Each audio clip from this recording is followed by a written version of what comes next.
I got so much motherfucking design on right now. Break it down, bring it back, make it clap. I got 3 old thoughts, new guap, wear that thing. Bitches on my line, and you know. Assalamualaikum warahmatullahi wabarakatuh. Shalom, salam sejahtera untuk kita semua. Om Swastiastu dan selamat siang. Perkenalkan, nama saya Mary Christine Tawe dengan nomor standbook A111222128. Jadi pada video kali ini saya akan membahas terkait dengan materi UTS saya. Nah, kira-kira apa aja sih yang akan kita bahas di video ini? Nah, jadi yang akan kita bahas pertama yaitu ada karakter bahasa, yang kedua ada isu-isu bahasa, dan yang ketiga itu teori belajar bahasa. Nah, apakah teman-teman penasaran? Ayo ikuti saya untuk membahas materi ini. Oke, jadi tadi kita sudah tahu kan apa yang akan kita bahas? Nah, jadi sekarang saya akan menerangkan satu persatu dari 3 materi tadi. Kira-kira ada yang masih ingat terkait 3 materi itu? Baiklah, jadi 3 materi itu ada karakter bahasa, isu-isu bahasa, kemudian teori belajar bahasa. Nah, yang akan kita bahas pertama yaitu karakter bahasa. Tapi sebelum itu, saya akan memberitahu terlebih dahulu bahwa karakter itu merupakan sifat-sifat atau bisa kita simpulkan bahwa karakter bahasa itu sama aja dengan sifat-sifat bahasa. Nah, lanjut, apa aja sih karakter bahasa itu? Nah, karakter bahasa itu terbagi 7 sifat, yaitu 1. Bahasa itu indah, 2. Bahasa itu bersifat manusiawi, 3. Bahasa itu bersifat produktif, 4. Bahasa itu bersifat dinamis, 5. Bahasa itu bersifat variatif, yang ke-6. Bahasa itu bersifat konvensional, dan yang terakhir atau yang ke-7, bahasa itu bersifat arbitrer. Nah, kira-kira bagaimana sih ke-7 sifat itu? Nah, yang pertama, bahasa itu indah. Nah, pada hakikatnya, bahasa itu adalah bunyi-bunyi. Jika bunyi-bunyi ini disusun dengan cara memadukan bunyi-bunyi vokalnya atau juga konsonannya, maka akan menghasilkan keindahan yang tidak dimiliki oleh entitas non-bahasa. Sebagai contoh, pasti teman-teman tidak asing lagi dengan permainan ini. Hom pimpa ala jugambreng dan Mejiku hibiniu. Nah, susunan bunyi-bunyi ini sama sekali tidak memiliki makna, namun dapat dirasakan keindahannya kan? Oleh sebab itu disebut bahasa itu indah. Selanjutnya, bahasa itu bersifat manusiawi. Makai berpendapat bahwa bahasa dapat dilihat dari 2 hal, yakni sebagai aktivitas jiwa dan sebagai aktivitas otak. Bahasa sebagai aktivitas otak bermakna bahwa ujaran seseorang diproses di dalam otaknya. Dengan demikian terdapat kaitan antara otak manusia dan bahasa. Hal ini tidak pernah terjadi pada binatang. Maksud saya yaitu manusia bisa mengeluarkan bunyi yang berbeda-beda mulai dari lahir, sedangkan hewan atau binatang tidak seperti itu. Hewan hanya dapat mengeluarkan bunyi yang sama.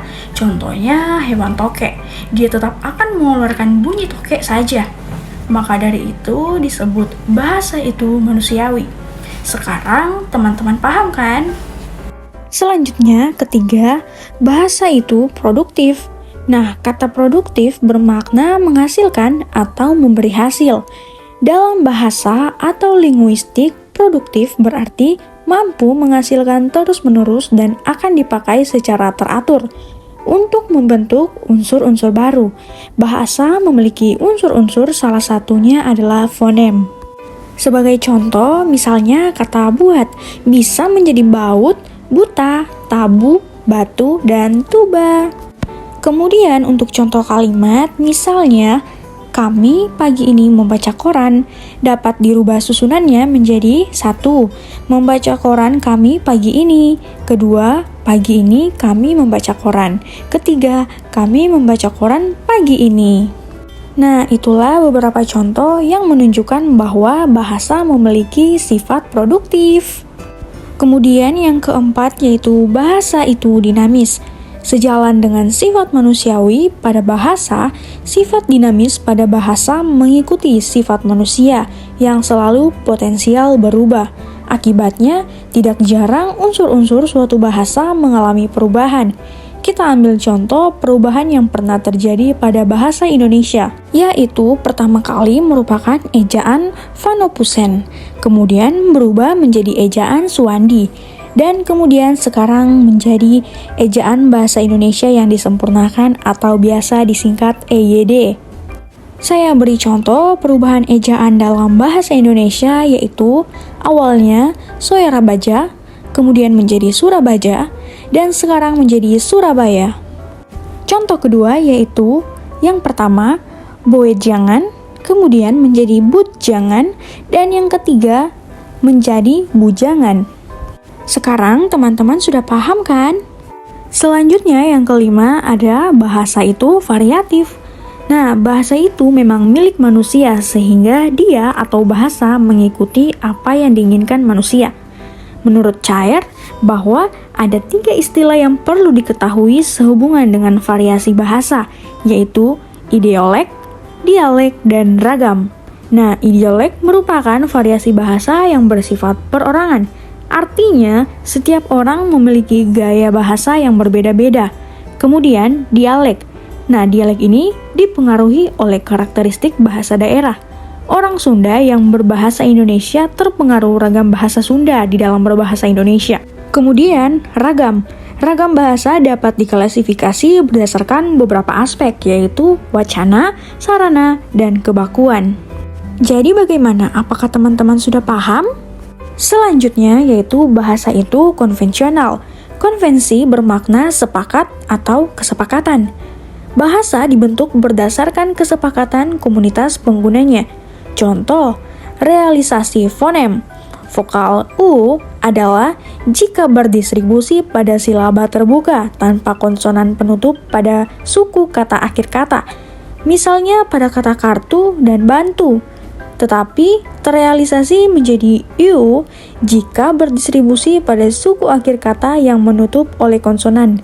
Misalnya pada kata daun dan kebun. Selanjutnya yang terakhir yaitu bahasa itu arbitrer. Nah, arbitrer bermakna sewenang-wenang atau sesuka-suka, sehingga tidak dapat dijelaskan berdasarkan pertimbangan logika atau nalar. Dengan sifat arbitrer itu, tidak ada kaitannya antara bunyi kata dengan benda-benda yang dibahasi atau antara lambang bunyi dengan yang dilambangkan. Nah, itulah ketujuh penjelasan dari karakter atau sifat-sifat bahasa. Baiklah, sekarang kita akan menjelaskan terkait dengan materi yang kedua. Kira-kira ada yang masih ingat materi yang kedua?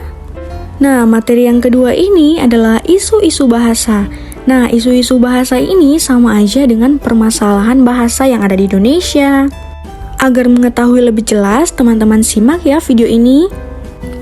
Manusia merupakan makhluk sosial yang akan selalu berhubungan dan berinteraksi dengan manusia lainnya menggunakan bahasa Indonesia. Bahasa Indonesia memiliki peran penting dalam kehidupan bangsa. Selain sebagai alat komunikasi, bahasa Indonesia juga dijadikan sebagai alat pemersatu bangsa dari segala keragaman bahasa dan budaya yang ada di Indonesia. Seperti yang kita ketahui bahwa bahasa Indonesia kini mulai kehilangan eksistensinya karena masyarakat mulai mempelajari dan mencampurkan bahasa asing dengan bahasa Indonesia. Memang tidak salah untuk mempelajari bahasa asing, tetapi penggunaan bahasa asing tersebut harus pada tempatnya.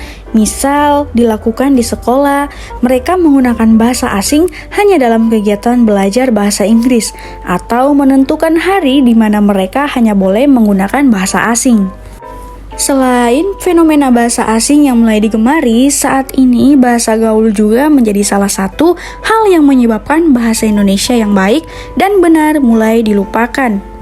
Penyebab munculnya bahasa gaul yang digunakan oleh para remaja ini adalah mereka beranggapan bahwa menggunakan bahasa Indonesia yang baik dan benar merupakan bahasa yang terlalu kaku dan juga formal. Tak hanya itu, selain kesalahan berbahasa secara lisan, banyak pula masyarakat Indonesia yang melakukan kesalahan berbahasa Indonesia dalam bentuk tulisan. Kesalahan ini biasanya terdapat pada pamflet, brosur, spanduk, papan nama, dan lain sebagainya. Kesalahan-kesalahan ini merupakan bentuk kurangnya pengetahuan masyarakat mengenai tata bahasa dan ejaan yang disempurnakan atau biasa disingkat EYD, serta pengaruh bahasa daerah. Dari hal tersebut, terlihat betapa pentingnya peranan bahasa Indonesia bagi kehidupan bangsa Indonesia. Hal yang dapat dilakukan demi menjaga eksistensi dan perkembangan bahasa Indonesia adalah dengan cara mengenalkan dan memberikan edukasi mengenai pentingnya belajar dan menggunakan bahasa Indonesia yang baik dan benar. Selain itu, masyarakat harus membedakan bagaimana menggunakan bahasa formal dan non-formal sesuai dengan situasi. Jadi, sebagai masyarakat Indonesia, sudah sepantasnya kita menggunakan bahasa Indonesia yang baik dan benar sebagai bentuk bahwa kita menghargai bahasa kita sendiri. Baik, itulah penjelasan terkait dengan isu-isu bahasa atau permasalahan bahasa di dalam masyarakat Indonesia. Sekarang teman-teman sudah paham kan? Selanjutnya kita akan membahas terkait materi yang ketiga, yaitu teori belajar bahasa. Nah, jadi teori belajar bahasa ini dibagi 4 teori. Yang pertama ada teori behavioristik, kemudian yang kedua ada teori kognitivisme, kemudian yang ketiga ada teori humanistik, dan yang keempat yaitu teori konstruktivisme.